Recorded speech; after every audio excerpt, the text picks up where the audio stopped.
اور شاہد اللہ شاہد نے اپنے منہ سے کہا ہے کہ ہمارا سب سے بڑا دشمن پاکستان آرمی اور ISI ہے, ہم ان کو ختم کر کے دم لیں گے. تو یہ کس کی ڈیوٹی کر رہا ہے؟ اور حضور نے احادیث مبارکہ میں یہ بات فرمائی تھی کہ یہ ہندوؤں سے مدد لیں گے, بت پرستوں سے مدد لیں گے, مشرکوں سے مدد لیں گے, اور مسلمان فوجوں کو ختم کریں گے, قتل کریں گے, اور مسلمانوں پر حملے کریں گے. ایگزیکٹ اس کے الفاظ ثابت کر رہے ہیں حضور کی حدیث.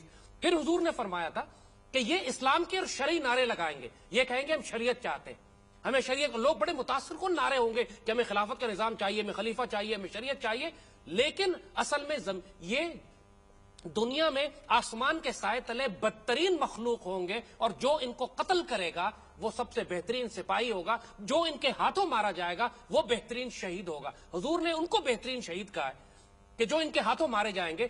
بات یہ ہے کہ شاہد اللہ شاہد نے بات کنفرم کر دی, یہ اسلام نہیں چاہتے, یہ اسلام آباد چاہتے ہیں, یہ پاکستان پر قبضہ کرنا چاہتے ہیں. اور یہ جو بات ہم پہلے دن سے وارن کر رہے تھے کہ ایک ناپاک پلیت دہشت گرد گروہ کو جب آپ پاکستان کی ایٹمی اسلامی طاقت ان سے مذاکرات شروع کرتی ہے تو اس کمینے گروہ کو آپ نالی سے اٹھا کر آسمان پر بٹھا دیتے ہیں. اور یہی ہوا اس کے ساتھ, ان کے دماغ خراب ہو گیا کہ اب تو ریاست نے ہمیں تسلیم کر لیا. وہ بالکل اپنے انٹرویو میں یہ بھی کہتے ہوئے نظر آئے ہیں کہ ہم ایک قوت ہیں اور ہر ایک ان کی قوت سے آگاہ ہے, اس بات کو پہلے قبول کر لیا جاتا تو اتنا خون نہ بہتا. اب حکومت نے ان کی حقیقت کو تسلیم کر لیا ہے جو ان کی کامیابی ہے. یہی ہم عرض کر رہے ہیں حکومت نے تسلیم کر لیا ہے؟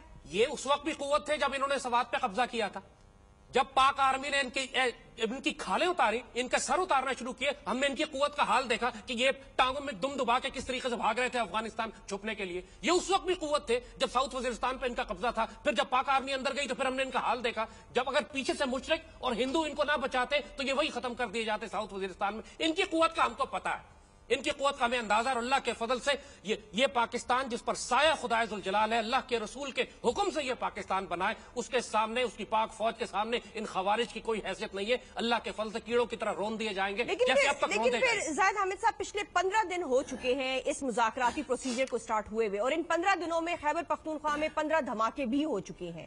تو اب یہ جو ہمیں پروسیجر نظر آ رہا ہے, پروسیس نظر آ رہا ہے پیس ٹاک کا, یہ ہم کتنی دیر اور کھیلیں گے؟ حکومت کا ایک ڈاؤن دا روڈ پلان کیا ہے؟ اب ہم صاف آپ کو بات ہم نے بہت پہلے بتائی تھی, جب انہوں نے پیس ڈیلز کی بات کی تھی پاکستان ایئر فورس کی اسٹرائک کے بعد, ہم نے کہا تھا نہ کرنا, یہ ٹائم گین کریں گے, ری آرگنائز کریں گے, ری گروپ کریں گے, اور پھر شدید حملے کریں گے, اور پیس ڈیل میں آپ کو الجھا کر خود حملے کرتے رہیں گے, اور حکومت پاک فوج کو روک لے گی. اور آج یہی ہو رہا ہے. اب میں صاف کہہ رہا ہوں, یہ جتنے دھماکے ہو رہے ہیں, اس کے قتل کی FIR نواز شریف پہ, عمران خان پہ, جماعت اسلامی پہ, فضل الرحمان پہ اور ملا عبدالعزیز پہ کٹنی چاہیے. یہ وہ لوگ ہیں کہ جن کی وجہ سے پاک آرمی کو روک دیا گیا تھا, جنہوں نے جھوٹ بولا قوم کے ساتھ, فراڈ کرتے رہے. یہ تو شاہد اللہ شاہد, یہ تو خوارج ہیں, پرلے درجے کے کمپلسو لائرز ہیں. حضور نے فرمایا تھا کہ یہ کسی وعدے کی پابندی کرنے والے نہیں ہیں, محتاط رہنا. حضور نے فرمایا, حدیث مبارکہ میں صاف لکھا ہوا ہے. اور یہ ایک طرف کہتا ہے کہ ہم حملے نہیں کر رہے, پھر ٹی وی پہ آ کے کہتا ہے کہ ہم حملے کر رہے ہیں. اب تو انہوں نے کراچی دھماکے کی, جو پولیس ٹریننگ بس میں ہمارے 13 جو کمانڈوز ہیں شہید ہوئے ہیں, ان کی بڑی ڈنکے کی چوٹ کی ذمہ داری صرف 13 کی بات نہیں ہے, اور وہ تو کہہ رہے اپنے ساتھیوں پہ حملے کا بدلہ لیا گیا ہے. پشاور امن کمیٹی ایک بیچارے کے 9 افراد مرد سارے گھروں کو نکال کے ذبح کر دیا ان بیچاروں کو, کیونکہ وہ پاکستان آرمی کا ساتھ دے رہے تھے. کر وہ یہ رہے ہیں کہ جب پاکستان آرمی کو روکا گیا ہے کہ آپ ان کے خلاف کارروائی نہ کریں, تو انہوں نے چن کر پیراملٹری کو, پولیس کو, پاکستان سے محبت کرنے والے ٹرائبلز کو, قبائلیوں کو, ان کو قتل کرنا شروع کر دیا ہے تاکہ پاکستان آرمی کے حمایتی ختم ہو جائے سارے. پاکستان آرمی کے ہاتھ باندھ دیے پیچھے حکومت نے, اور عمران نے, نواز شریف نے, جماعت اسلامی نے, کہ یہ آپ نہیں لڑ سکتے, ان کو اجازت ہے کہ حملے کریں. اور اس نے جو یہ بات کہی ہے کہ ہم وہی شریعت مانیں گے, دیکھیں میں نے بات آپ سے کہی, یہ شریعت اور اسلام کے لیے نہیں لڑ رہا ہے. اگر اللہ, اس کے رسول اور شریعت کے لیے لڑے تو اس سے کیا فرق پڑتا ہے, کوئی بھی نافذ کر دے. لیکن کہتے ہیں نہیں, ہم وہی شریعت مانیں گے جس میں ہمارا دیوبندی فضل اللہ جو ہے, یعنی دیوبندی اسلام کے علاوہ یہ کوئی اسلام نہیں مانتے. یہ بریلویوں کو بھی ذبح کرنے والے, یہ شیعوں کو بھی ذبح کریں گے, یہ اہل حدیث کو بھی ذبح کریں گے, یہ اسماعیلیوں کو بھی ذبح کریں گے, یہ کیلاش کو بھی ذبح کریں گے, یہ غیر مسلموں کو بھی ذبح کریں گے. ان کی شریعت میں, جو ان کی بنائی ہوئی شریعت ہے, جو خوارج کی شریعت ہے, اس میں صرف ملا فضل اللہ قابل قبول ہے. اب کیا ملا فضل اللہ کو آپ پاکستان کا صدر بنائیں گے, خلیفہ بنائیں گے؟ اگر آپ کیونکہ یہ میں آپ کو پہلے ہم نے کہا تھا یہ صرف مذہقہ خیز مسخرہ پن ہے, ایک جہالت اور حماقت ہے کہ ان کے ساتھ مذاکرات کیے جائیں. نہ کرو, مار کھاؤ گے بعد میں. ہمارا خیال تھا کہ شاید ان کو مہینہ 2 مہینہ لگے ری آرگنائز کرنے میں, یہ 15 دن میں ری آرگنائز ہو گئے کیونکہ ان کے پاس پیچھے سے وہی سپلائی لائن کھلی ہوئی ہے, اسلحہ روپیہ پیسہ.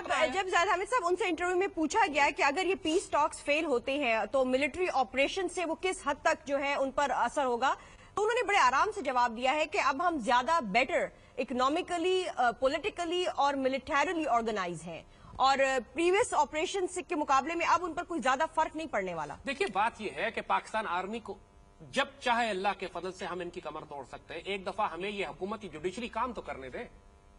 پاکستان اگر تباہ ہوا ہے آج, اس لیے نہیں تباہ ہوا کہ ٹی ٹی پی بہت طاقتور ہے, اس لیے تباہ ہوا ہے کہ ہماری حکومت بغیرتوں پہ مبنی ہے, ہماری جوڈیشری جو استغفر اللہ پر مبنی ہے کہ جو دہشت گردوں کو سزا نہیں دے سکتی. لیکن زاہد حامد صاحب, چودھری نثار صاحب تو کہہ رہے ہیں کراچی اٹیک کے بعد کہ دہشت گردی اور مذاکرات جو ہے ساتھ ساتھ نہیں چل سکتے. میں آپ کا کامنٹ لینا چاہوں گی, لیکن let's have a look at these thoughts first and then we will get back to our discussion.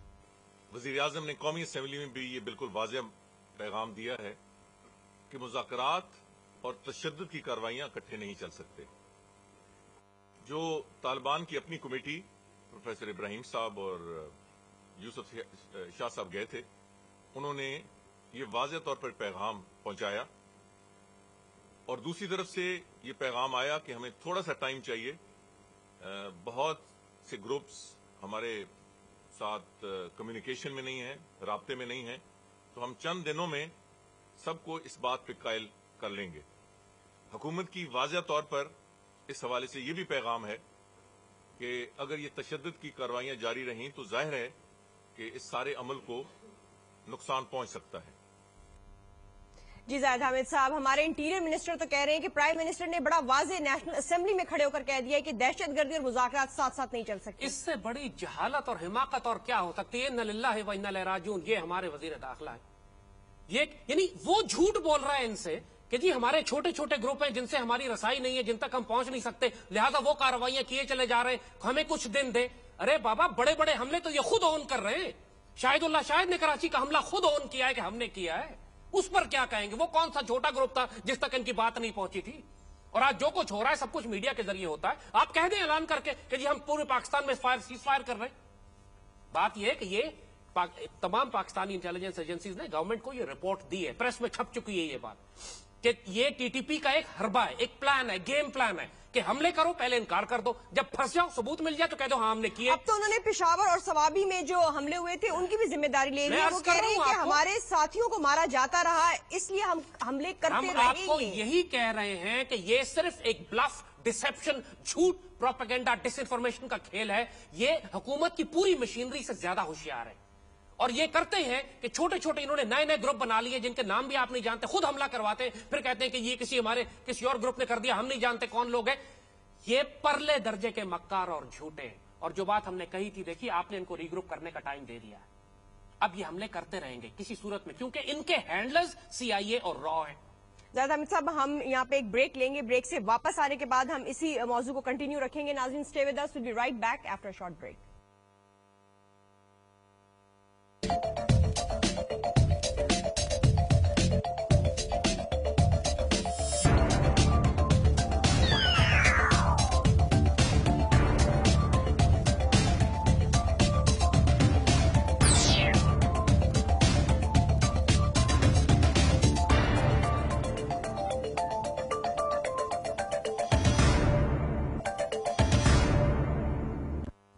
Welcome back ناظرین. کراچی پولیس ٹریننگ سینٹر بس دھماکے کی ذمہ داری طالبان نے قبول کر لی اور اسے کراچی, سوابی اور پشاور میں اپنے ساتھیوں کی ہلاکت کا انتقام بھی قرار دے دیا. اب ان حالات میں مذاکرات کا کیا جواز باقی رہتا ہے, ہم اسی کو سمجھنے کی کوشش کر رہے ہیں. زاہد حامد صاحب, اس سے پہلے کہ ہم اپنی ڈسکشن کو شروع کریں, ہم چاہیں گے کہ آپ جو رستم شاہ مومن صاحب ہیں جو حکومتی کمیٹی میں شامل ہیں ان کی بھی سٹیٹمنٹ سن لیں جو انہوں نے 4 دن پہلے کہی تھی, اور پھر ہم آج کے حوالے سے اس کو ڈسکس کرنا چاہیں گے. Let's have a look at that.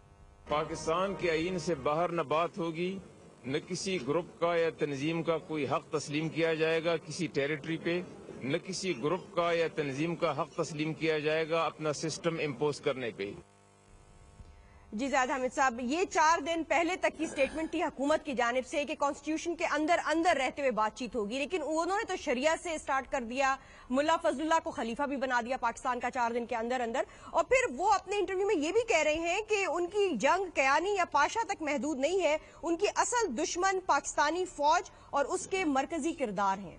ہم آپ کو یہی بات سمجھانا چاہ رہے ہیں، پاک فوج کو بھی ہم بڑا براہ راست کہیں گے کہ اس وقت کا انتظار نہ کریں کہ جب آپ کے گھروں میں یہ داخل ہو جائیں، آپ کے بچے مارے جائیں، جب ہمارے تمام بڑے کمانڈرز اللہ نہ کرے مارے جائیں، حکومت کی بغیرتی اور بے حسی کی وجہ سے نقصان پھر پاک فوج کو ہوگا، اور یہ ہمارے اتنے قیمتی ہیرے ہیں کہ جن کو ہم اس طرح ان کتوں کے آگے ضائع نہیں کر سکتے، اور پاکستان آرمی کو بہت پرو ایکٹیو ہونا پڑے گا، جو بہتر ہے وہ کرے۔ ہم براہ راست پوری قوم کی طرف سے جذبات کی نمائندگی کرتے ہوئے پاک فوج سے کہیں گے جو کرنا ہے کریں، ہم ساتھ کریں، کسی بغیرت کی جرت نہیں ہوگی کہ آپ کو روک سکے کہ پاکستان آرمی ایسا نہیں کرے۔ جو میڈیا میں غدار ہیں ان کو ہم سنبھال لیں گے، جو پوری قوم تنگ آئی ہوئی ہے دہشت گردی اور غداری سے، پورا سوشل میڈیا اٹھا لے، پوری قوم کا مزاج اٹھا کے دیکھ لے، ہر کوئی کہہ رہا ہے کہ ان غداروں کو ختم کرو آ کے۔ قوم اس وقت جو خون میں نہلائی چلی گئی ہے، لوگوں کی بس ہو گئی ہے اب۔ زید حامد صاحب یہ بھی بتائیے گا کہ جو یہ ہمیں پتا چلا ہے کہ طالبان نے کالاش میں رہنے والے اسماعیلیز اور این جی اوز کو جو کالاش میں چترال میں ہیں ان کو تھریٹن کیا ہے کہ وہ اسلام قبول کر لیں ورنہ they will have to face death، اور ان کے خلاف انہوں نے ایک آرمڈ اسٹرگل جو ہے وہ بھی لانچ کرنے کا اناؤنسمنٹ کی ہے، اسماعیلی لوگوں کی کمیونٹی جو ہے چترال میں ان کے خلاف، تو یہ کون سا اسلام ہے؟ دیکھیے یہی بات ہم عرض کر رہے ہیں کہ ان خوارج کے ذریعے جو سی آئی اے اور رو دنیا کو یہ پیغام دے رہے ہیں کہ اسلام کا اصل چہرہ تو یہی ہے کہ تم ان کی شریعت مان لو ورنہ ہی گلے کٹوا لو اپنے۔ 1400 سال اسلام پوری دنیا میں اللہ کے فضل سے بڑی بڑی تہذیب اور سویلائزیشنز قائم کر چکا ہے۔ ہندوستان میں ہم نے 1000 سال حکومت کی، اگر تلوار کی زور پہ مسلمان کرتے تو آج ایک دلت، ایک ہندو، ایک شودر وہاں باقی نہ رہتا، ساروں کو مسلمان کر چکے ہوتے۔ اندلوسیہ میں ہم نے 800 سال حکومت کی، پوری دنیا میں خلافت عثمانیہ 3 براعظموں میں پھیلی ہوئی تھی۔ جب یورپ میں یہودیوں کو قتل کیا جاتا تھا تو پوری یہودی آ کے خلافت عثمانیہ میں اور مسلمان دنیا میں پناہ حاصل کرتے تھے۔ اندلوسیہ میں یہودی اور عیسائی مسلمانوں کی پناہ میں کئی سو سال رہے۔ ایک واقعہ آپ کو 1400 سال میں نہیں ملتا کہ عیسائیوں اور یہودیوں کے خلاف کوئی سختی یا طاقت کا استعمال کیا گیا۔ بیت المقدس شریف چاہے وہ سیدنا عمر کے زمانے سے فتح ہوا اور 1967 میں جب ہمارے ہاتھ سے نکلا، اتنے 100 صدیاں مسلمانوں کے پاس رہا، یہودی اور عیسائی ساتھ ساتھ رہتے رہے، ایک کو سختی سے مسلمان نہیں کیا گیا۔ یہ کون سی شریعت لے کر آ رہے ہیں؟ اور یہی ہم عرض کر رہے ہیں، اور یہ کمیونٹیز انتہائی پیسفلی رہ رہی ہیں۔ دیکھیے کوئی بھی ہو، ہندو ہو، عیسائی ہو، سکھ ہو، یہودی ہو، چاہے اس میں کیلاش کے ٹرائبز ہو، جس کو یہ غیر مسلم سمجھتے ہیں کیونکہ ان کے نزدیک تو سب غیر مسلم ہیں، صرف بات کیلاش کی ہے، اسماعیلیوں کی، کیلاش تو چلے ہیں ہی کافر لیکن نان مسلم ہیں، لیکن اسماعیلی تو کم از کم مسلمانوں کا ایک سیکٹ ہے۔ جس طرح یہ تو شیعوں کو کافر کہتے ہیں، یہ تو بریلویوں کو کافر کہتے ہیں، یہ اہل حدیث کو کافر کہتے ہیں۔ مسئلہ ان کا کیلاش کے ساتھ یا اسماعیلیوں کے ساتھ نہیں ہے، پرابلم یہ ہے کہ یہ اپنے جو انہوں نے خوارج کا اپنا ایک نیا فرقہ نکالا ہے جو شریعت اسلامی اور حضور کی احادیث اور قرآن کے مطابق دین سے خارج ہے، اسی لیے خوارج کہا جاتا ہے ان کو۔ یہ ورژن پوری دنیا میں سی آئی اے اور رو اس وقت پروموٹ کر رہی ہے۔ پھر ان کو روکے گا کون؟ دیکھیے صاحب اگر یہ جاتے ہیں وہاں پر اور اس قسم کی کاروائیاں شروع کرتے ہیں ان کمیونٹیز پر تو ان کو روکے گا کون؟ دیکھیے اگین آپ ریفر کریں حضور صلی اللہ علیہ وسلم کی حدیث مبارکہ پہ، حضور نے جب ان کا ذکر کیا ہے تو فوراً یہ ذکر کیا ہے کہ سب سے بہترین فوج وہ ہے جو انہیں قتل کرے۔ نیگوسیشنز کی بات نہیں کی گئی، قتل کرنے کی بات کی گئی ہے۔ فرمایا گیا جہاں دیکھو وہاں مار دو، یہ نہیں کرو کہ نیگوسیشنز کرو ان سے اور پوری اسلامی ریاست گھٹنوں پہ آ جائے ان جہنم کے کتوں کے سامنے۔ لیکن زید حامد صاحب، عمران خان صاحب کی ایک سٹیٹمنٹ سامنے آئی ہے پچھلے دنوں جس پہ کافی کنٹروورسی بھی ہو رہی ہے۔ ان کے مطابق جب ان کی میٹنگ تھی پرائم منسٹر اور farmer chief of army staff کے ساتھ جنرل پرویز کیانی کے ساتھ، تو پرویز کیانی صاحب کے الفاظ تھے کہ ملٹری آپریشن کے سکسیس ریٹ صرف 40% ہے، کامیابی کا ریٹ صرف 40% ہے۔ جب اے پی سی 9 سپٹمبر سے پہلے میں نے کہا جنرل کیانی اور نواز شریف سے میں علیحدہ بات کرنا چاہتا ہوں، تو میرے سامنے نواز شریف نے کہا کہ جنرل کیانی کہہ رہے ہیں صرف 40% چانس ہے جنگ کی کامیابی کی۔ دیکھیے بات یہ ہے کہ اگر یہ بات جنرل کیانی نے کہی بھی ہے تو I will totally agree with ہم، ریزن بھی کہ ہم نے یہ بات کہی تھی، ہم نے یہ بات کہی کیوں کہہ رہے ہیں کہ 40% سکسیس اگر یہ کہی، میں بات اس کی کر رہا ہوں، اگر یہ بات اس لیے کہ یہ بات تو ہم نے خود اپنے پروگرام میں کہی ہے، یہ بات ہم بڑا کلیئرلی کہہ چکے ہیں کہ اگر افغانستان میں ان کے فرار کے راستے بند نہ کیے گئے تو آپ جتنے مرضی آپریشن کر لیں، سی آئی اے اور رو ان کو پیچھے سے نکال کر لے جائے گی۔